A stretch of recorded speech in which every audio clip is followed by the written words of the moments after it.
මේ කාලේ පින්වතුනි ආයු වර්ණ සැප බල ප්‍රඥා කියන මේ පංචවිධ බලයම පිරිහෙමින් යන කාලයක්. සාර ධර්මත් එක්ක බුදුදහමත් එක්ක ගුණ ධර්මත් එක්ක ඒ සියල්ලත් එක්කම මිනිස්සුන්ට මනුෂ්‍ය ලෝකයේ මිනිස්සුන්ට ලැබෙන අර පංචවිධ බලය පිරිහෙමින් යනවා. මිනිස්සු ධර්මයෙන් ඈත් වෙලා අධර්මයට පුදුම විදි වේගකින් එකතු වෙනවා. පුදුම ඉක්මනට එකතු වෙනවා අධර්මයට. ලාභය, වාසිය, කීර්තිය, ප්‍රශංසා, නම්බුනාම, බලය, ධනය හේතු කරගෙන අධර්මයට කිට්ටු වෙනවා, හඹාගෙන යනවා, හැල්මි දුවනවා. අර මිරිගුවක් පස්සේ දුවන මුවෙක් වගේ මිනිස්සු හරියට අර දේවල් පස්සේ ගිහිල්ලා ධර්මයට පිටුපාලා අධර්මය හොයාගෙන යනවා. මම ඒක පැහැදිලි කරන්න උත්සාහ කරනවා මේ ධර්ම දේශනාවේදී. ඊළඟට පින්වතුනි, එහෙම අධර්මය හොයාගෙන අධර්මය පසුපස්සේ යන එකේ ප්‍රතිඵලය තමයි අර ආයු වර්ණ සැප බල ප්‍රඥා කියන මේ මිනිස්යන්ට ලැබෙන සසර පිනකට ලැබෙන මේ පංචවිධ බලය පිරිහෙමින් යන. ආයුෂ අඩු වෙලාද නැද්ද දැන්? මිනිස්යන්ගේ පරමායුෂ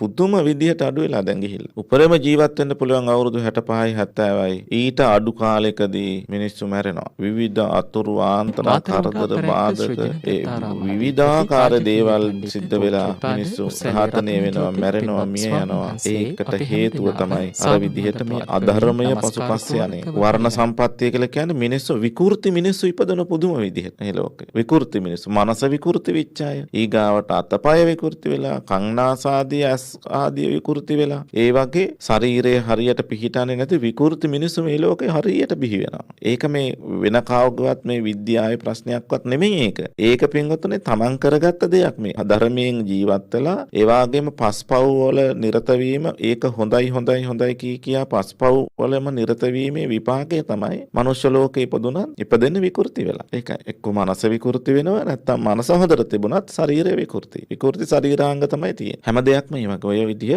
පංච දුස්චරිතයේ යෙදීමේ විපාකය. ඊළඟට පින්වතුනේ භාග්‍යවතුන් වහන්සේ දේශනා කරනවා ඒකන් ධම්මං අතීතස්ස. අතීතයේ ඉඳලා තිබුණ එක ධර්මයක්. ඒ ධර්මය තමයි මේ ලෝකේ බුදු කෙනෙක් මෙලොව පහළ වුණත් නොවුණත් පින්වතුනේ මේ ලෝකේ තිබුණ ධර්මයක්.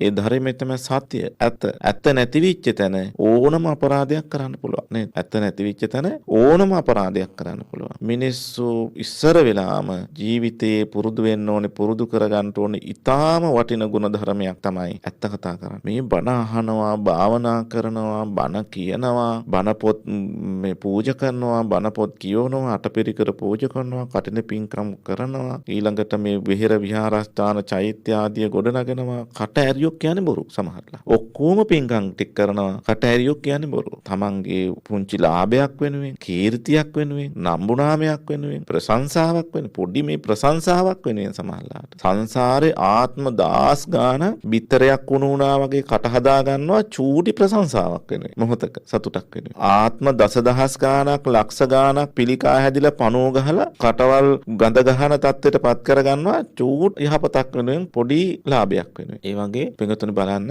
එහෙම මිනිස්සු ඔය බොරුව, ඔකට කියනවා තව වචන, මේ තව කියනවා මේ කෙබර කියලාත් කියන සමහර. ඔය වගේ එක එක වචන තියෙනවා, සිංහල භාෂාවේ වචන තියෙනවාකට. ඔය මොකෙන් කිව්වත් බොරුව කියලා කියන්නේ ඇත්ත නොවන දෙයක්. ඒකෝ සිද්ධ වෙච්ච දේ නොවිච්ච දෙයක් විදිහට කියනවා, නැත්තම් නොවිච්ච දෙයක් සිද්ධ වුණ විදිහට කියනවා. ඒකයි කියන්නේ. ඇහිච්ච දෙයක් ඇහුනේ නැහැ කියනවා, නැත්තම් ඇහිච්ච නැති දෙයක් ඇහුණයි කියනවා. ඔක තමයි බොරුව කියන්නේ. ඊගාවට දැනෙච්ච දෙයක් දැනුනේ නැහැ කියනවා, දැනුනේ නැති දෙයක් දැනුණයි කියනවා. ඔකට තමයි බොරු කියන්නේ. ඊට පස්සේ දැක්ක දෙයක් දැක්කේ නැහැ කියනවා. එහෙම නැත්තම් නොදැක්ක දෙයක් දැක්කයි කියනවා. ඒකට තමයි බොරුව කියන්නේ. රසය වුණත් එහෙමයි. රස දැනෙච්ච දෙයක්, දැන් සීනි ටිකක් කාලා කවුරු හරි කියනවා මේක තිත්තයි කියලා. සමහරලාට සීනියකෙත් තිත්තරහක් වෙන්න පුළුවන්. එතකොට තිත්තරහ දැනුණත් කවුරුවක් සමහරු කියනවා, සමහරලාට කියනවා නෑ පැණි රහයි කියලා. ඒක දැනෙච්ච දේ දැනුනේ නෑ කියන එකයි, නොදැනෙච්ච දේ දැනුණා කියන එකයි තමයි බොරුව කියලා කියන්නේ. එතකොට යම් කෙනෙකුට ඔය කියන විදිහේ බොරුවක් කියන්න පුළුවන් නම්, ඒ කියන්නේ දැක්ක දේ දැක්කේ නෑ කියන්න පුළුවන් නම්, නොදැක්ක දේවල් දැක්ක කියන්න පුළුවන් නම්, ඇහුණ දේවල් ඇහුනේ නෑ කියන්න පුළුවන් නම්, ඇහිච්ච නැති දෙයක් ඇහුණා කියන්න පුළුවන් නම්, ඒ වගේ පින්වතුනේ ඒ වගේ බොරුවක් කියන්න පුළුවන් නම්, ඒ වගේ අර කියන විදිහට පච කියන්න පුළුවන් නම්, කෙබ්බයක් කියන්න පුළුවන් නම්, මේ ලෝකේ කරන්න බැරි පාපයක් නෑ කියලා කියනවා භාග්‍යවතුන්. මේ ලෝකේ කරන්න බැරි පාපයක් නෑ. ඇයි? ඕනම දෙයක් කියලා කිව්වේ නෑ කියන්න පුළුවන්. ඕනම දෙයක් කරලා කරේ නෑ කියන්න පුළුවන්. මොන දේවල් දැක්කත් මම දැක්කේ නෑ කියන්න පුළුවන්. ඇයි? බොරු කියන කෙනාට කරන්න බැරි අපරාධයක් නෑ. ඕනම අපරාධයක් කළා මම එහෙම ඕව දැක්කෙත් නෑ, මං ඇහුවෙත් නෑ, මං දන්නෙත් නෑ. එහෙම කියන මිනිස්සු ඉන්නවද නැද්ද? දැකලත් තියෙනවා, කරලත් තියෙනවා, කියලා කියලත් තියෙනවා, අහලත් තියෙනවා. මම දැක්කෙත් නෑ, මම දන්නෙත් නෑ, මම ඕවා ඇහුවෙත් නෑ, කිව්වෙත් නෑ, මට ඕවා අදාළත් නෑ කියන පැත්තකටලා පස්සේ. ඒ වගේ මිනිස්සෙන්ට කරන්න බැරි අපරාධයක් නෑ කියලා බුදුහාරු දේශනා කරනවා. එතකොට එහෙනම් කොච්චර බණ ඇහුවත්, කොච්චර බණ කිව්වත්, කොච්චර භාවනා කරත්, මොනතරම් පිංකම් කරත් බොරු කියන කෙනෙක් ඉන්නෝ නම් දුරින්ම දුරු කරන්න ඕනේ. හරිම භයානක අවියක් තමයි බොරුව කියලා කියන්නේ. එහෙම කියන කෙනෙක් ඉන්නවා නම් මොනතරම් පිංකම් කළත් ඒ අය අතේ දුරින් ආශ්‍රය කරන්න ඕනේ. මොකද එයාගේ බොරුව නිසා සමහරවිට එයා බොරු කියන්නේ මොනවා හරි ප්‍රයෝජනයක් බලාපොරොත්තු වෙන්නේ. පුංචි හරි ප්‍රශංසාවක් බලාපොරොත්තු වෙන්නේ. දඬුවමක් විඳින්න වෙනවට ඒකෙන් ආරක්ෂා වෙන්නනේ. එහෙම නැත්නම් කවුරු හරි හොඳයි කියලා හරි අර අපි කියන්නේ මේ ලකුණු දාගන්න වගේ. ඒ වගේ වැඩකට හරිනේ බොරුවක් කියන්නේ. එතකොට අපි වෙනුවෙන් අපි ගැන කියලා කාට හරි බොරු කියලා අපිව බිඳවන්න පුළුවන්. නැත්නම් අපිට බොරුවක් කියලා කවුරු හරි තරහ කරවන්න පුළුවන්. එතකොට මේ අපේ මේ පෘථජන සිත බොරු කියලා ඉවරලා කෝපයෙන් අවුස්සන්න පුළුවන්. තරහ ගස්සන්න පුළුවන් බොරු කියලා. ඊගාවට වෛර බඳින තත්ත්වයටපත් කරවන්න පුළුවන්. අපිට බොරු කියලා සමහරලාට අපි ලව්වා ලොකු වරදක් කරව ගන්න පුළුවන්. දැන් මේ උදාහරණයකට දෙන්නෙක් යන බොරු කියන කෙනෙකුයි අපි යනවා. ගිහිල්ලා කියනවා අර ගෙදර තියෙන වටිනා කියන මොනවා හරි දෙයක් තියෙනවා එළිය පහළිය ගන්න පුළුවන් තැනක. වටිනා කියන දෙයක් තියෙනවා. අර බොරු කියන කෙනාට මේක හොරකම් කරගෙන යන්න ඕනිකම තියෙනවා. කරන්න බැරි අපරාධයක් නෑනේ. හොරකම් කරගෙන යන්න ඕනිකම තියෙනවා. හැබැයි මෙයාට මේක ගන්න බෑ. අහුනොත් එහෙම යානේ අහුවෙන්නේ. එයා කියනවා බොරු කියන කෙනා අනිත් කෙනාට කියනවා කියන්නේ අපිත් එක්ක ගියා නම් අපිට කියනවා අර ගෙදර ඉන්න කෙනා කිව්වා ඔයාට අරක ගන්න කියලා. ඔයා ඒක අරගෙන දාගන්න බෑග් එකට. අරක ගන්න කියලා කිව්වා අසවල් තැනට ගිහින් දෙන්න කිව්වා. නැත්තම් අසවල් තැනට ගිහින් තියන්න කිව්වා මේක. අපි ලව්වා අරක හොරකම් කරවලා ගිහිලා තිව්වගෙන් පස්සේ අර යනවා. අහුනොත් එහෙම අහුනොත් බොරු කියන කෙනා අහුවෙන්නේ නැහැ. අර ගත්ත අපි තමයි අහුවෙන්නේ. තේරෙනවද? මේ කිව්වේ සමහරලාට කල්යාණ මිත්‍රත්වයෙන් බොහෝම හිතයිසීව ළඟ ඉන්නවා අපි කරන පින්කම් වලටත් උදව් උපකාර කරනවා. බණත් අහනවා, සිලුත් ගන්නවා. නමුත් බොරු කියන කෙනෙක් ළඟ හිටියොත් ඕනම වෙලාවක අනතුරක් වෙන්න පුළුවන් අපිට. අපිට වැරදි පාරක යවෙන්න පුළුවන් අපි. නොදනුවත්කම නිසා. සමහරලාට අර හිතවත්කම නිසා කියන දේ අහන්න සිද්ධ වෙනවා අපිට. සමහරලාට අපි ලව්වා තව කෙනෙකුට ගලකින් ගස්සන්න පුළුවන්. මේ තා සරල දෙයක්, සරල දේවල් මම මේ කියන්නේ මේ බොරුව කියන එක කොච්චර භයානක දෙයක්ද කියලා මම මේ කියන්න හදන්නේ. දැන් සමහරලාට මේ වගේ දේවල් අපි කරනවා දැකලා තියෙනවා. නොදන්න කාලේ සමහරලාට අපි අතනොත් වෙලා ඇති. පිරිසක් ඉන්නවා. ඒ පිරිසේ පිටිපස්සේ තමයි අපි ඉන්නේ. බොරු කියන කෙනෙකුත් අපි ගාව ඉන්නවා. කියනවා අන්න අරයට කතා කරන්නකෝ කියලා. නැත්තම් ගල් කැටයකින් හරි ගහලා මේ පැත්තට කතා කරන්නකෝ කියලා කියනවා. ඉතින් අර යාළුවා කියපු නිසා අපි ළඟ ඉන්න යාළුවා මිත්‍රයා නෑදෑය කියපු නිසා අපි අරයට ගලකින් ගහලා හරි ඇඟිල්ලෙන් ඇනලා හරි කියනවා මෙහෙට එන්න කියලා. ඇවිල්ලා කතා කරන් පස්සේ නෑ මං කිව්වේ නෑ මං අඳුරන්නෙත් නෑ මට වැඩක් නෑ කියනවා. සමහරවිට අර පුද්ගලයා කේන්ති යන කෙනෙක් නම් අපිට දෙයක් ඇනලා තමයි යන්නේ. බොරු කියන කෙනෙක් ළඟ ඉන්න එකේ මම මේ කියන්න උත්සාහ ගත්තේ සරල දෙයක්. ඊටාම සුළු දෙයක් මම මේ කියන්න තේරුම් කරන්න උත්සාහ ගත්තේ. ඒ වගේ අමාරුවේ වැටෙන වෙලාවල් ඕන තරම් තියෙනවා. ඒ වගේ දේවල්. සමහර වෙලාවට හදිසියකට බස් එකට යන්න, කෝච්චියට යන්න, වාහනයකට නගින්න පාරටලා ඉන්නවා. දැන් බස් එකේ ඉන්නේ නැහැ. දැන් අද කෝච්චි නැහැ කියලා ගමන අරවලා ආපහු හැරිලා යනකොට වෙන කෝච්චිය යනවා. ඒ වගේ දේවල් ඕන තරම් සුළුෙන් හෝ පින්වතුනි විහිළුවට හරි සමහරු ඒක අහුණාගෙන් පස්සේ බොරු අහුණන් පස්සේ කියනවා නෑ මම මේ විහිළුවටනේ කිව්වේ. සාධාරණීකරණයත් කරනවා. සාධාරණීකරණයක් කරනවා. බණත් හරව ගන්නවා පින්වතුනි වගේ. දැන් මේ බොරු කියන අය, හොරකම් කරන අය බණත් හරව ගන්නවා කියලා කියන්නේ දැන් ඔන්න බණ අහගෙන ඉන්නකොට කියනවා හොරකම් කරන්න එහෙම එපා. හොරකම් කළොත් මේ වගේ දේවල් වෙනවා. ඒ කියන්නේ ලද්දන් විනාශෙති. ලබන දේවල් විනාශ වෙන එක වෙන්නේ හොරකම් කරන කෙනාට. දන් දීලා තියෙනවා. දන් දුන්නට ලැබෙනවා යාට. සසර දන් දීපු එකේ විපාකයක් විදියට විවිධ දේවල් පරිත්‍යාග කිරීමේ විපාකයක් විදියට එයාට බොහෝ වස්තු සම්පත්තිය ලැබිලා තියෙනවා. නමුත් මෙයා කරලා තියෙන්නේ මේ දන් දීලා තියෙන්නේ මේ විවිධ දේවල් පරිත්‍යාග කරලා තියෙන පූජා කරලා තියෙන්නේ හොරකම් කරලා. හොරකම් කිරීමේ විපාක දීපු එකට විපාකයට ලැබුණා. හොරකම් කිරීමේ විපාකයට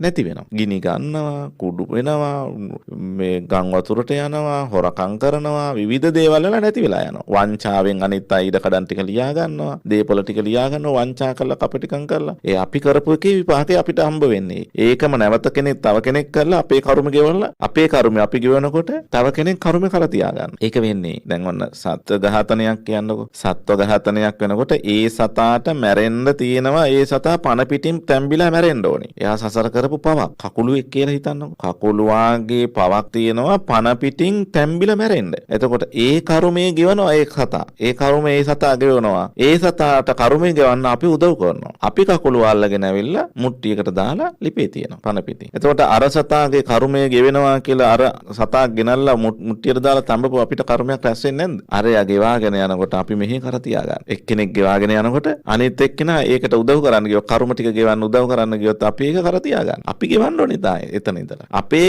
කර්ම ටික ගෙවන්න කවුරු හරි උදව් කළොත් එහෙම උදව් කරනවා කියලා කියන්නේ කාට හරි අර කියන විදිහට හොරකම් කරන්න, සත්ව ඝාතනය කරන්න, බොරු කේලම් කියන රවට්ටන දේවල් වලට උදව් කරොත් එහෙම ඒක අපිට ගෙනියන්න වෙනවා. ඒක මම කියන්නේ. එතකොට ඒ වගේ ද හොරකම් කරන එකත් එයාගේ හොරකම් කිරීමේ මේ වගේ කරොත් එහෙම ඔබට මේ වගේ විපාක හම්බ වෙනවා කියලා ධර්මයෙන් දේශනා කරනවා. හොරකම් කරනවා කියලා කියන්නේ මොකද්ද හොරකම් කරනවා කියලා කියන්නේ? අන් සතු දෙයක් නොදන්වා නොකියා ගන්න එකනේ හොරකම කියලා කියන්නේ. දැන් හොරු බණ අහන හොරු කියන්නේ බණ දන්න හොරු භාවනා කරන හොරු. ඒ වගේ හොරුත් ඉන්නවා. හොරට භාවනා කරන අයත් ඉන්නවනේ. හොරට බණ කියන අයත් ඉන්නවා. Tamanට පහදවා ගන්න, Tamanට ලාභ සත්කාර ප්‍රයෝජන බලාපොරොත්තු වෙන බුදුහාමුදුරෝ කිව්වයි කියලා නොකියපු දෙයක් කියනවා. අර අසවල් මහරහතන් වහන්සේ මෙහෙම දේශනා කරලා තියෙනවා කියලා කවදාකවත් එවැනි රහතන් වහන්සේ නමකගේ කටින් පිට වෙන්නේ නැති වචන කියනවා. මොකද්ද මේ කියන්නේ? Tamanට ලාභයේ පිණිස, Tamanට කීර්ති ප්‍රශංසා පිණිස, ජනප්‍රිය වීම පිණිස. ඒ දේවල් කරන පොඩි කාලේ තියෙන මේ සැපත. එතකොට අර හොරා මොකද කරන්නේ? හොරා හාමුදුරුවෝ කිව්වා අන් සතු දෙයක් නොකියා නොදන්වා ගන්න එක තමයි හොරකම කියන්නේ කියලා. ධර්මය හරව ගන්නවා වාසියට. හරවගෙන ඔන්න දැන් කරේ දාගෙන ඉන්න ලස්සන මාලයක්. මේක හොරාට ගන්නමයි හිතන්නේ. කඩාගෙන යන්නමයි හිතෙන්නේ. ඒක අපි එහෙම හිතමු. හොරාට මේ මාලය කඩා යන්නමයි හිතෙන්නේ. හාමුදුරුවෝ දේශනා කළා බණට නොදන්වා නොකියා ගත්තොත් මේක හොරකමක් වෙනවා. ඒකේ විපාකයේ දරුණුයි. කවුරුවන් නැති වෙනකන් හුදකලා වෙනකන් බලාගෙන ඉඳලා කොහෙට හරි බිත්තියකට හරි හේතු වල පිහි කෑල්ලක් හරි පෙන්නලා ඉල්ල ගන්න. එයා සතුටු වෙවි යනවා. මම මේ බලෙන් ගත්ත නෙවෙයිනේ. මම මේ නොකියා නොදන්වා හොරෙන් නෙවෙයි ගත්තේ. ඉල්ලුවාම දුන්න ඉල්ලලා අරන් ගියා. දැන් ඒක හොරකමක් නෙවෙයිද? ඒක අයිති වෙන්නේ නැද්ද හොරකමට? මම මේ කියන්නේ බොරුවත් සමහරලාවට හරව ගන්නවා වාසියට. හොරකමත් වාසියට හරව ගන්න. හැමදේම පව් කරලා ඒව හරව ගන්න ඔය බොරු කියන මිනිස්සුන්ට ඒ වාගේම කපටි අදහස් තියෙන මිනිස්සුන්ට ධර්මයක් වාසි පැත්තට හරව ගන්න පුළුවන්. ඒ වගේ දැන් අපිට සමහරලාවට ඇවිල්ලා උපාසිකාව උපාසක මහත්තුරු ඇවිල්ලා කියනවා. ඉතින් විවිධ දේවල් කියනවා ප්‍රකාශ කරනවා මෙහෙමයි හාඳුනන මෙහෙමයි කියලා. ඇත්තටම ධර්මයේ පැත්තෙන් කල්පනා කරලා බලලා hina වෙලා නිකන් ඉන්නවා. මොකද මේ මිනිස්සයාට මේ කොයිතරම් මේ කපටිකම සාධාරණීකරණය කරන්න උත්සාහ ගන්නවද කියලා. මේ කියපු බොරුව සාධාරණීකරණය කරන්න කොච්චර මේ උත්සාහ ගන්නවාද කියලා අපිත් ඉතින් ධර්මානුකූලව හිතලා සංවේගයකටපත් වෙලා ඉන්නවා. ඒ වගේ අවස්ථාවන් ඕන තරම් තියෙනවා. ඒ වගේ භාග්‍යවතුන් වහන්සේ දේශනා කරනවා මේ ලෝකේ තිබුණ එකම ධර්මයක් තියෙනවා. ඒ ධර්මය තමයි සත්‍යය. මේ සත්‍ය කවුරු හරි සත්‍ය බිඳිනවා නම්, සත්‍ය නැති කරනවා නම්, සත්‍ය යටපත් කරනවා නම්, ඒ කියන්නේ බොරුව ඉස්මතු කරනවා කියන එකනේ සත්‍ය යටපත් කරනවා කියලා කියන්නේ. එහෙම කරනවා නම් ඒ කෙනා පින්වතුනි මුසාවාදීස ජන්තුනෝ, ඒ කියන්නේ බොරු කියනවා නම්, තව කෙනෙක් රවට්ටනවා නම් විතින්න පරලෝකස්සය පරලව සැපත අතහැරලා තියෙන්නේ. පරලව සැපත අතහැරලා තියෙන්නේ. ඒ විදිහට කියනවා නත්ති පාපං අකාරියං, කරන්න බැරි පාපයක් නෑ කියලා භාග්‍යතුන් වහන්සේ දේශනා කරනවා. බොරුව ගැන, බොරුවෙන් සිද්ධ වෙන විපාක ගැන පින්වතුනි ධර්මයේ බොහෝ තැන්වල සඳහන් කරලා තියෙනවා. ඒ සඳහන් කළා තිබුණත් මම ඒ දේවල් පිළිබඳව ඔය ඇත්තෝ ඕන තරම් ශ්‍රවණය කරලා ඇති. ඒ නිසා ඒ කාරණාවන් ගැන අපි මීට පෙරත් මේ වගේ ධර්ම දේශනාවක් පැවැත්වුවා. ඒ නිසා ඒ කාරණාවන් ගැන වැඩි කියන්න උත්සාහ ගන්නෙ නැහැ. ඔය ඇත්තන්ට මම මේ මතක් කරන්න උත්සාහ ගන්නේ යම් කිසි කෙනෙක් සත්‍ය කතා කරනවා නම්, ඇත්ත කතා කරනවා නම් බුදුහාමුදුරෝ දේශනා කරනවා පින්වතුනි ලෝතුරු බුදුබණ තැම්පත් කරලා තියෙන ගබඩාවක් කියලා. එච්චර වර්ණනා කරලා තියෙනවා. ඇත්ත කතා කරන කෙනා, සත්‍ය කතා කරන කෙනා, එයා පින්වතුනි ලෝතුරා බුදුබණ තැම්පත් කරලා තියෙන ගබඩාවක්, පුස්තකාලයක් කියලා බුදුහාමුදුරෝ දේශනා කරනවා. සත්‍ය කතා කරන පුද්ගලයා වචන කතා කරන ආකාරයේ අනුව පුද්ගලයෝ තුන් දෙනෙකුට බෙදෙනවා. එක්කෙනෙක් ඉන්නවා ගූතබාණි කියලා. තව කෙනෙක් ඉන්නවා පුප්පබාණි කියලා. තව කෙනෙක් ඉන්නවා මදුබාණි කියලා. දැන් තමන් මේ බණ අහන දාස් ගානක් ලොකු කුඩා පින්වතුන් කල්පනා කරන්න ඕනේ මම මේ තුන් දෙනාගෙන් කවුද කියලා. එක් සමහරු ඉන්නවා පින්වතුනේ කට ඇරියොත් කියන වචන හරි ගඳයි. කටේ ගඳට වඩා වචනය ගඳයි. වචනය ගඳයි. ඒවා අහන මිනිස්සුන්ගේ මුහුණු ඇකිලෙනවා. නහය ඇකිලෙනවා. කන් වලට ඇඟිලි ගහ ගන්න හිතෙනවා. අහක බලා ගන්න හිතෙනවා. තමන් එක්ක කුඩා දරුවෝ ඉන්නෝ නම් ඒ දරුවන්ගේ කන් දෙක ඇස් දෙක වහ ගන්නවා. සමහර අම්මලා අපි දැකලා තියෙනවා. සමහර මිනිස්සු කතා කරනකොට ඇස් වහනවා දරුවන්ගේ. කන් දෙක වහනවා දරුවන්ගේ අතින්. ඒ වගේ පින්වතුනේ සමහර වචන සමහර මිනිස්සු කතා කරනකොට හරි ගඳයි. ඒවා මතක් කරනකොටත් ගඳයි. ඒවා අහගෙන ඉඳලා අපිට ඒක ඇහිලා අපි ඒක අහගෙන ඉඳලා යන්නේන ගමන් නැත්තම් වෙනත් අවස්ථාවක නිින්දට ගිහිල්ලා හරි මතක් වෙනකොට අයියෝ කියලා හිතෙනවා හරි ගඳක් දැනෙනවා ඒක. අප්‍රසන්නතාවයක් ඇති වෙනවා. මේ වගේ දෙයක් මේ මිනිස්සයා කිව්ව කියලා යම් තැනකදී අපිට ඕන මගතොටකදී ඇහෙනවා කෙනෙක් ඒ වගේ ගඳ ගහන වචන ටිකක් කතා කරනවා. ඒක අපි ගෙදර ඇවිල්ලා කාට හරි කියන්න උත්සාහ ගන්නවා. කියන්න උත්සාහ ගත්තත් ඒකේ තියෙන ගඳ වැඩිකමට අපේ කටින් පිට වෙන්නෙත් නැහැ කිව්වේ මොකද්ද කියලා. අත්දැකීම් තියෙනවද නැද්ද? මොකද අපි අරක කිව්වොත් එහෙම ආපහු ගඳ ගහනවා. අපේ කටින් පිට වෙන්නේ නැහැ ඒ වගේ ගඳ ගහන වචනයක්. එතකොට බලන්න ඒවා නැවත නැවත මතක් වෙනකොට අර අසුචි ගොඩක් අවුස්සනවා වගේ ආයි ගඳ ගහනවා. ඒ වගේ පින්වතුනි එවැනි වචන කතා කරන අය ඉන්නවලු මේ සමාජයේ. ඒ අයට කියනවා ගූතබාණී කියලා. අසුචි වගේ වචන පිට කරනවා කියලා කියනවා. ඊගාවට තව කෙනෙක් කියනවා පුප්පබාණී කියලා. මෙයා කතා කරන්නේ හරියට සුවඳින් විවිධ වර්ණයින් පිටිච්ච මල් වට්ටියක් වගේ මලක් වගේ තමයි කතා කරන්නේ. හරි ලස්සනයි මේ වචන. එයාගේ වචන ටිකක් අහගෙන ඉන්නකොට හරි ලස්සන වචන වකුරු දාලා තමයි එයා කතා කරන්නේ. හරි නිර්වෝල්, හරි පිරිසිදුයි. ඒ වචන අහගෙන ඉන්නකොට පුදුම මිහිරිතාවයක් තියෙන්නේ. පුදුම සුවඳක් තියෙනවා මේ වචන කතා කරනකොට. හරි පැහැදිලිව නිර්වෝල්ව වැටහෙනවා. සමහරු කතා කරන ඒවා පැහැදිලි නෑනේ, තේරෙන්නේ නෑනේ ඒ වගේ. හරි නිර්වෝල්ව පැහැදිලිව වැටහෙනවා මේ වචන කතා කරන පුප්පබාණී කියලා කියනවා. සුවඳයි වචන, ලස්සනයි වචන. මදුබාණී කියලා කියනවා. තව කෙනෙක් ඉන්නවා. එයා කතා කරන හරි රහයි. අහන්න රහයි. අහගෙන ඉන්න හිතනවා. අහලා හොඳට මැහුණා. දෙතුන් පාරක් ඇහුණා. ආයි පාරක් කියන්නකො කියලා කියනවා. හරි රහයි. කන් වලට හරි මිහිරි මේ වචන කතා කරනකොට. ඒ හඬ අහන්න දවසකට සැරයක්වත් ඒ හඬ ඇහුනේ නැත්තම් කෑවේ නෑ වගේ කියලා හිතෙනවා. නිකන් අසනීපයි වගේ හිතෙනවා. සමහරුන්ගේ කතාවල් ඒ වගේ. හරි රහයි හඬ අහගෙන ඉන්න. ආසයි හඬ අහගෙන ඉන්න. හරි මිහිරි කතා කරන වචන ටික. ඒ හඬ ආන්න ඒ වගේ ඉන්නවා. ගූතබාණී, පුප්පබාණී, මදුබාණී. මීපැණි වගේලු. ඒ අය කතා කරනකොට. මදුබාණී කියන පැණි වගේලු. කනට පැණි කරනවා වගේ කියලා කියනවා. මේ කියන මුසාවාදය කියන වචනයෙන් අපි මේ පැහැදිලි කරන්න උත්සාහ ගන්නේ මෙතනට ලෙන්ගත් වෙලා අවනත වෙලා හීලෑ වෙලා බොරුව කියන වචනය පාවිච්චි කරන්න යම් කෙනෙක් උනන්දු වුණොත් උත්සාහ ගත්තොත් බොරු කියන්නේම අපි මුලදී මතක් කරා ලාභය, කීර්තිය, ප්‍රශංසාව, නම්බුනාම, යසස බලාපොරොත්තුවෙන්. එතකොට ඒ බලාපොරොත්තුවෙන් යම් කෙනෙක් ගිහියෝ වේවා, පැවිදි හෝ වේවා, ස්ත්‍රී හෝ වේවා, පුරුෂ හෝ වේවා කරන්න බැරි අපරාධයක් නැහැ කියලා පැහැදිලි කළා. ඒ කරන්න බැරි අපරාධයක් නැහැ කියන එකේ භයානක තැනක් තියෙනවා. ඒ භයානක තැන තමයි පින්වතුනි ධර්මදේශනාව ආරම්භයේදීම මතක් කළා. ඊටාම කලාතුරකින් මේ ලෝකයට පහළ වෙන බුදුරජාණන් වහන්සේ කෙනෙකුගේ ශාසනයක් තියෙන කාලේ, බුදුබණ පදයක් ඇහෙන කාලේ, උන්වහන්සේගේ සර්වඥ ධාතුන් වහන්සේලා ජීවමානව වැඩ ඉන්න කාලේ, ඒ වාගේම බුද්ධ පුත්‍රයාණන් වහන්සේලා භාග්‍යවතුන් වහන්සේ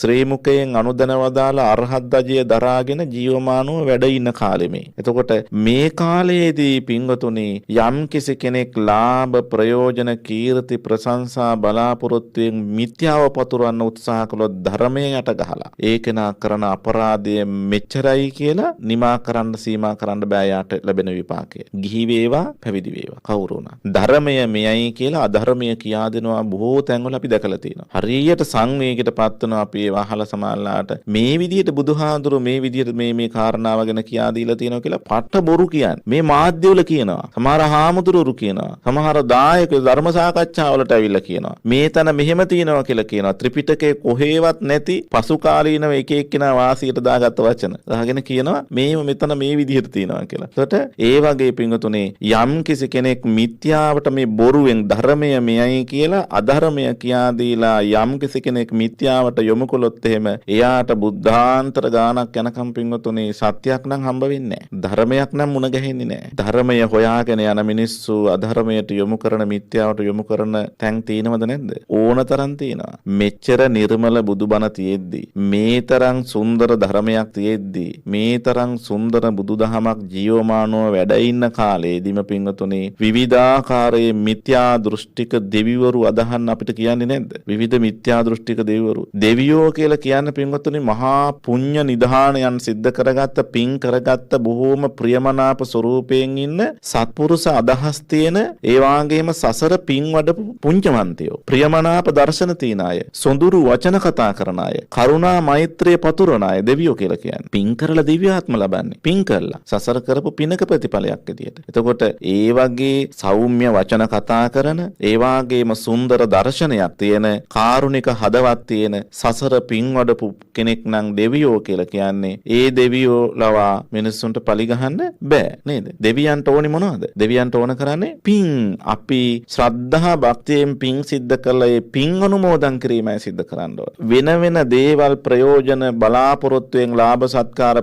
බලාපොරොත්තුෙන් ධර්මයෙන් ඈත් කරගෙන ඈත් කළා මිනිස්සු ඔය කියන අධර්මයට යොමු කළොත් එහෙම දෙවියෝ අර කියපු විදියට මහා පුණ්‍ය කර්මයන් සිද්ධ කරගෙන කුසල කර්මයන් සිද්ධ කරගෙන දේවාත්මයකට ගිහිල්ලා මේ අසුචි වලින් පුරවපු ශරීරයක් අතර මනුස්ස ශරීරයක් අතර රිංගයිද ඇවිල්ලා හිතන්නවත් පුළුවන් කියලා හිතන පුළුවන්ද? එහෙම එයි කියලා. එහෙම එන්නේ නැහැ පින්වතුනි. ඒගොල්ලෝ මිනිස් ගඳටත් සෑහෙන්න අකමැති ඈතින් ඉන්නේ. ඈතින් ඉඳලා දිව්‍ය කන් වලින් දිව්‍ය ඇස් වලින් බලන්නේ. මේ අපි ළඟට ඇවිල්ලා බලන්නේ නැහැ. බුදුරජාණන් වහන්සේගේ බුදු සුවඳට මහරහතන් වහන්සේලාගේ ඒ සුවඳට ඇවිල්ලා වන්දනාමාන කරලා උපස්ථාන කළා. ඒ ඇරෙන්න මේ පෘථජන බොරු කියන කේලම් කියන මස් කන ඊගාවට පින්වතුනි මේ ඒ වගේ මේ ශරීරයේ ගඳ ගහන මිනිසු ගාවට ඇවිල්ලා මිනිසුන්ගේ ශරීරය තුල සිංගලා ජීවත් වෙන්න දෙවියන්ට කිසිම උවමනාකමක් නැහැ. එතකොට ඒවට මිනිස්සු රැවටිලාද නැද්ද? මේ බෞද්ධ කියන අපේ අය තමයි හුඟක් රැවටිලා ඉන්නේ. අපේ අය තමයි මේ සත්‍ය පින්වතුනි අපි මතු කරලා දෙන්න ඕනේ. මේ විපතින් මිනිස්සු මුදව ගන්න ඕනේ. මේ බණ ටික අහලා එක්කෙනෙක් හරි මේ කාරණා අපහැදිලි තැනක් තියෙනවා නම් අපෙන් අහන්න. එක්කෙනෙක් හරි නිවැරදි වුණොත් පින්වතුනි අවෙච්ච ප්‍රසාදයටපත් වුණොත් ඔය මිත්‍යාවෙන් දවසකට හරි මොහොතකට හරි ඈත් වුණොත් එහෙම මේ දේශනා කරන මටත් මේ දේශනාවට දායකත්වයේ දක්වපු ඇත්තන්ටත් බෞද්ධයා නාලිකාවටත් අප්‍රමාණ පින් සිද්ධ වෙනවා. එක මොහොතකට හරි මිත්‍යාවෙන් ඈත් වෙන්න එක පුද්ගලයෙකුට පුළුවන්කම ලැබුණොත් මේ බණ අහන දහස් සංඛ්‍යාත ලක්ෂ සංඛ්‍යාත පුද්ගලින්ගේ. ඒ නිසා පින්වතුනි මේ මිත්‍යාවෙන් අයින් වෙන්න ඕනේ. දෙවියෝ කියලා කියන්නේ විරූපී ශරීර තියන අය නෙමෙයි. දැන් මේ බණ අහන මේ පින්වතුන් කල්පනා කරන්න එළියට බහිනකොට දැක්කොත් එහෙම කඩු කිනිසි අතේ තියාගෙන ඉන්න මිනි ඔලු එල්ලගෙන ඉන්න දිව අඩි ගානක් ඇදගෙන ඉන්න නේද? මේ දෙවියෝ තමයි දෙවියෝ නෙමෙයි මේ යක්ෂයෝ ප්‍රේතයෝ මේ අමනුෂ්‍යයෝ මේ. සරියුත් හාමුදුරුවෝ කියලා කියන්නේ මේ ශාසනයට දරුවන් බිහි කරන අම්මා කියලා. මුගලන් හාමුදුරුවෝ කියලා කියන්නේ දරුවෝ හදන අම්මයි කියලා. බුදුහාමුදුරුවෝ දේශනා කරනවා. සරියුත් හාමුදුරුවෝ දරුවෝ වදන අම්මා මුගලන් හාමුදුරුවෝ දරුවෝ හදන අම්මයි කියලා විදියට සලකන්නේ කියලා. මේ ශාසනයේ ස්වාමීන් වහන්සේලාට බුදුහාමුදුරුවෝ පැහැදිලි කරන්නේ. ඒ තරම් මහා කරුණාවකින් පිරිච්ච මහරහතන් වහන්සේලා දෙන්න පැත්තකට දාලා ඒ දෙපැත්තේ පාටින් ඉන්න වෙන දෙවිවරු ගෙනත් තියාගෙන ඉන්න. දෙවිවරු ගෙනත් තියාගෙන ඉන්න. බුද්ධ මන්දිරේ පවා. ඉතින් මේක මේ ශාසනය පවත්වාගෙන යන්න තව දවසක් හරි චිරපැවැත්ම වෙනුවෙන් හේතු වෙනවද? දවසකින් හරි විනාශයට හේතු වෙනවද? මේ දේවල් විනාශයටයි හේතු වෙන්නේ. දෙවිවරුන්ට පින්වතුනි දිව්‍ය ලෝකවල අර වගේ මහා පින්කම් සිද්ධ කරගෙන පුණ්‍ය නිධානයන් සිද්ධ කරගෙන දිව්‍ය ආත්මයකට ගියන් පස්සේ අපි ගිහිල්ලා දෙන සල්ලි වලින් දිව්‍ය ලෝකෙ වේදම් කරන්න බෑ. අපේ සල්ලි වලින් දිව්‍ය ලෝකෙ ගණන් ගන්න නැහැ. දිව්‍ය ලෝකෙ නෙමෙයි. මේ රටින් එහාට ගියන් පස්සේ වෙන රටකට ගියත් ගණන් ගන්න නැහැනේ අපේ රුපියල්. ඒ සල්ලි වලට මාරු කරගන්න වෙනවා. පඳුරු පාක් කුඩන් කියන ඒවා වැඩක් නැහැ. ඕවා බොරු. තේරෙනවද? දිව්‍ය ලෝකෙ ගෙනියන්න දෙන්න එපා. ඊළඟට කාට හරි නැති බැරි කෙනෙකුට කැම වේලක් ගනීමේ අරමුණින් දුන්නට කමක් නැහැ. දිව්‍ය ලෝකෙ ගෙනියන්න සල්ලි දෙන්න එපා. ඊගාවට පින්වතුනි දෙවියෝ කියලා කියන්නේ මේ ගස් කොළන් වල හැදෙන මේ ගෙඩි පළතුරු කන අය නෙමෙයි. අලබතල කන අය නෙමෙයි. අපි විවිධ අවස්ථාවල දේශනා කරනවා. පන්සලට ගියත් බුදුන් වඳින්න ගියත් පින්වතුනි මේ බුදුරජාණන් වහන්සේ වැඩම කරපු පූජනීය ස්ථානවල පවා සමාපatti සුවයෙන් වැඩ හිටපු ස්ථානවලදී පවා බුදුරජාණන් වහන්සේට පූජා කරන්න මල් ටිකක් තෙල් ඩිංගක් අරගෙන යනවා. පුංචි බෑග් එකක සොපින් කවර එක එල්ල පද්ද අරන් යනවා. ගිහිල්ලා බුදුහාන්ට සමාල්ලාට පැන් ටිකක් ගහන්නෙත් නෑ. මල් ටික තියලා ඇවිල්ලා සුවඳ පැනින් නාවලා කැපසර ජටාවල් බැඳගෙන මුඛවාඩම් බැඳගෙන සුවඳ පැනින් සෝදපු පළතුරු වට්ටි ගිහිල්ලා දෙයියන්ට ගිහින් දෙනවා. බුදුහාඳුරන්ට අර විදිහට සලකලා අතන්ට ඇවිල්ලා දෙවියෝ කියලා ඉන්න කෙනෙකුට ගිහින් දෙන්න. දෙවියෝ කියලා පීතිබක් හම්බවිසත. ඒගොල්ලෝ ප්‍රීතියෙන් ඉන්නේ. නේ අපි දෙන දේවල් වැඩක් නෑ. හැබැයි දෙවියෝ සම්‍යක් දෘෂ්ටික දෙවිවරු පුණ්‍යවන්ත දෙවිවරු පිං සිද්ධ කරගෙන දේවාත්ම වලට කියපු දෙවිවරු මිනිස්සු දිහා බලනවා. මිනිස්සු දිහා බලන්නේ අසත්පුරුෂ දුර්දාන්ත මිනිස්සු දිහා නෙමෙයි. අයුක්තියෙන් අසාධාරණයෙන් ඉන්න මිනිස්සු දිහා නෙමෙයි. නේද? ඔය මිරිස් කරල් දෙහිගිඩි වාහන වල එල්ලන් යන මිනිස්සු දිහා නෙමෙයි. ඒවා මිත්‍යා දෘෂ්ටිය. ඒවා කොයි විදිහට ආවද කියලා කියලා අපි දන්නෙත් නැහැ. මෑතක තියෙන මේ බෞද්ධයෝ තමයි ගොඩක් මේව කරන්නේ. ඒ නිසා බෞද්ධයන්ට මේව කියන්න ඕනේ. හැම ගෙදරකම මේ පහුගිය කාලේ ඉන්න අර බඩ තීන මිනිස්සෙක් මොකද්ද පිළිමයක් ගෙනල්ලා ආයතනවල සල්ලි දදා තිනවා තන. මොනවටද මේ මිනිස්සු රවට්ටන්නේ? මේවකින් ඇති වෙන සෙතේ මොකද්ද? හොඳ හිතින් අම්මගේ තාත්තගේ පින්තූරයක් තියලා අම්මට තාත්තට වැඳලා ආයතනයට ඇතුල් වෙන්නකො. අම්මයි තාත්තා මේ ලෝකේ බුදුහාඳුරන්ගේ ශ්‍රී මුඛයෙන් දේශනා කළානේ ගෙදර බුදුන් කියලා. ගෙදර බුදුන් කියලා බුද්ධෝයිව මාතා බුද්ධෝයිව පිතානේ. බුදුහාඳුරෝ එහෙම කිව්වනම් ඒ බුදුහාඳුරන්ට ගෙදර බුදුන්ට මෙලව ජීවත් වෙලා නැතත් පින්තූරයක් කර තියලා මල් ඩිංගක් තියලා ආයතනයට ඇතුල් වෙනවා නම් ව්‍යාපාරේ පටන් ගන්නවා නම් හඳුන් කුරප්පත්තු කරනවා නම් පින් සිද්ධ වෙනවානේ. ඒ අම්මටයි තාත්තා. මේ ධර්ම දේශනාව මම මේ කිව්වේ මේ බොරුව නිසා කිසිම හිරිකිතයක් නැතුව කියන මේ මිනිස්සු රවට්ටන්න කියන ලාභ ප්‍රයෝජන බලාපොරොත්තුෙන් කියන මේ බොරුව නිසා හරි අනතුරක් සිද්ධ වෙලා තියෙනවා අපේ බෞද්ධයන්ට. වෙන රටවල් වලට ගියාම ඕව නැහැ. ඔය තරම් මේ මහා මිත්‍යා දෘෂ්ටික ඇදහිම් මෙච්චර නැහැ. මේ මිනිස්සුන්ගේ. හුඟක් රටවල මේ අපේ මිනිස්සු අපේ බෞද්ධයෝ අපේ ටික තමයි මේ දැහැගෙන තියෙන්නේ. ඉතින් මේවා අපි මේවා සිහිපත් නොකළොත් එහෙම අපි මේවා කියා නොදුන්නොත් එහෙම අපේ දායක කාරකාදීන් අපිට දම්පැන් පූජා කරන මිනිස්සු මේ විහෙර විහාරස්ථාන ටික පන්සල් ටික මේ පමණකින් හරි ආරක්ෂා කරගෙන ඉන්න අපේ අහිංසක බෞද්ධයෝ ටික සතර අපායට වැටෙනවා. නොමග යනවා. මිත්‍යාවි ගිලිනවා. ඒ නිසා පින්වතුනි බුදුහාමුදුරුවන්ට එහා තවත් කෙනෙක් හොයන්න යන්න ඕන නැහැ. ඔය කිසිම දෙවියෙකුට අපිට සල්ලි ගෙනත් දෙන්න බෑ. ඔය කිසිම දෙවියෙකුට අපිට දරුවෝ ගෙනත් දෙන්න බෑ. ඔය කිසිම දෙවියෙකුට අපේ ව්‍යාපාර දියුණු කරවන්න බෑ. විභාග පාස් කළ දෙන්නත් බෑ. එතකොට ඔය කිසිම දෙවියෙකුට එහෙම දෙයක් කරන්න බෑ. ඉතින් දිව්‍ය ලෝකේ ඉන්න වෙනම කතාවක් තියෙන දිව්‍ය ලෝක දෙවියන්ගේ. ඒගොල්ලොන්ටත් තියෙනවා ප්‍රශ්න එහෙ. අපේ මිනිස්සු මෙහි සද්ගුණවත්කමින් ජීවත් වුණොත් එහෙම සිල්වත්ව ජීවත් වුණොත් එහෙම ආන්න මේ මිනිස්සුන්ට දෙවියෝ බුදුහාමුදුරන්ගේ ආඥාවක් නිසා මේ මිනිස්සුන්ට දෙවියෝ ආශිර්වාද කරනවා. දෙවියෝ ඒගොල්ලොන්ව රැක ගන්නවා. ඒ ඇරෙන්න දෙයක් දෙවියන්ගෙන් අපි බලාපොරොත්තු වෙන්න ගියොත් එහෙම මිල මුදල් ඉඩකඩම් වවන දේවල් ඊගාවට ව්‍යාපාර දියුණු කරන දේවල්. ඉතින් එහෙම නැතිනම් කැෂියර් එකේ දෙවියෙක් ගෙනල්ලා තියන්න ඕනේ. නැත්තම් විභාග ලියවන්න ඕනේ දෙවියෝ දාලා. එහෙම වෙන්නේ නැහැ. මේක කොච්චර කියන්න උත්සාහ ගත්තත් කිව්වත් මේක සමහරලාට මේ කට ඇරලා කියන්නෙත් නැහැ. ලාභ ප්‍රයෝජන නැති වෙයි කියලා. පින්වතුනි මේවට ඇලුම් කරපු මේවට නැඹුරු වෙලා ඉන්න මේවා පස්සේ යන මේ වගේම ජීවත් වෙන ඒ වගේ ලාභ ප්‍රයෝජන වලට වසී වෙච්ච වසඟ වෙච්ච පිරිසක් ඉන්නවා. මේ කාරණාවන් පැහැදිලි කරලා දෙනකොට මතු කරලා දෙනකොට මේවා කියා දෙනකොට ඒවට කැමතිත් නැහැ. දේශකයාණන් වහන්සේත් එක්ක වෛර බඳිනවා ඊට පස්සේ. අපේ පින්වත් සෝම ස්වාමීන් වහන්සේට උනේ ඒකනේ. ඒ වගේ පින්වතුනි මේ මිත්‍යාවේම ගිලිලි ඉඳලා මිත්‍යාවම වපුරාගෙන ඉන්න මිනිස්සුන්ට මේවා කියනකොට හොඳ නැහැ. රිදෙනවා. නමුත් අපේ සදැහැති පින්වතුන් අදටත් මේ විහෙර විහාරස්ථාන ටික පරිස්සම් කරගෙන ඉන්නේ. සර්වඥ ධාතුන් වහන්සේලා ආරක්ෂා කරගෙන ඉන්නේ. අපේ බුද්ධ පුත්‍රයාණන් වහන්සේලාට සදැහැසිතින් හරි හම්බු කරලා දුක් ඉඳලා හම්බු කරන මිල මුදල් වියපැහැදම් කරලා උන්වහන්සේලාට සිව්පසෙන් උපස්ථාන කරන්නේ පින්වතුනි මිත්‍යාව වැළඳ ගන්න නෙමෙයිනේ. සතර අපායේ යන්න පාර හදා ගන්න නෙමෙයිනේ. දවසකට හරි මරණ මංචකයේදී හරි අපි සම්‍යක් දෘෂ්ටියට එන්න ඕනේ නිසානේ මේ. ඉතින් මේ කාරණාවල් අපි හංගන්නේ නැතුව කියා දෙන්න ඕනේ. දෙවියන්ට ඔබ පින් දෙන්න, දෙවියන්ට බාරහාර වෙන්න, දෙවියන්ට ඇත්ත කතා කරන්න. දෙවියන්ගේ ආශිර්වාදය ලැබෙනවා. හැබැයි බණ පොතේ ඉන්නවා බුදුන් සරණ ගියපු දෙවිවරු. මාර්ගඵලලාභී දෙවිවරු බණ පොතේ සඳහන් කරලා තියෙනවා. එවැනි දෙවියන්ට පින් දෙන්න. පින් දීලා ඒ දෙවියන්ට කියන්න අපිව රකින්න කියලා. එතකොට ඒ කාරණාව සිද්ධ කරන්න වෙන දේවල් තුලින් අපි මිත්‍යාවට ගිහිල්ලා වැරදි වැටහීම් වලට ගිහිල්ලා ඒ වගේ සිද්ධ කරගන්නා වූ අනතුර පින්වතුනි දවසකින් දෙකකින් තුනකින් ඉවර වෙන්නේ නැහැ. සංසාරේ පුරාවට ආත්ම දාස් ගානක් ඒකේ අනතුර භුක්ති විඳින්න වෙනවා අපිට. ආපහු මෙච්චර ලස්සන බුදුදහමක් තියෙද්දි බෞද්ධ දර්ශනයක් තියෙද්දිත් මේකට පයින් ගහලා නිකාං අපි අඳුරේ අතපත ගන්න ගියොත් එහෙම ආයි අපිට පිහිටක් වෙන්න පිළිසරණ මේ යන විදිහට නම් ආපහු මනුෂ්‍ය ලෝකේ ඉපදුනත් පින්වතුනි යහපත් වූ බණපදයක් අහන්න නම් අපිට ලැබෙයි කියලා අපිට හිතන්න බෑ. තව අවුරුදු 100කින් 200කින් නිර්මල බුදු බණපදයක් ඇහි කියලා අපිට හිතන්න අමාරුයි මේ මනුෂ්‍ය ලෝකේ. ඒ තරමටම මිත්‍යාවට ගිලිලා ලාභ සත්කාර ප්‍රයෝජන පස්සේ හඹා යන යුගයකට ඇවිල්ලා තින්නේ. මිනිස්සු මෙච්චර බණ කියන රටේ මේ තරම් බණ ඇහෙන රටේ මුර්ග සංඥාවට මිනිස්සු හොයාගෙන ගිහිල්ලා මිනිස්සු මනුෂ්‍ය ධර්මයන් වල්මත් වෙච්ච කාලයක් මේ. ඉතින් ඒ නිසා අපි වීරිය වඩමු, උත්සාහ ගනිමු. කිසිම ප්‍රයෝජනයක් ලාභයක් නැහැ මිත්‍යාව තුළ.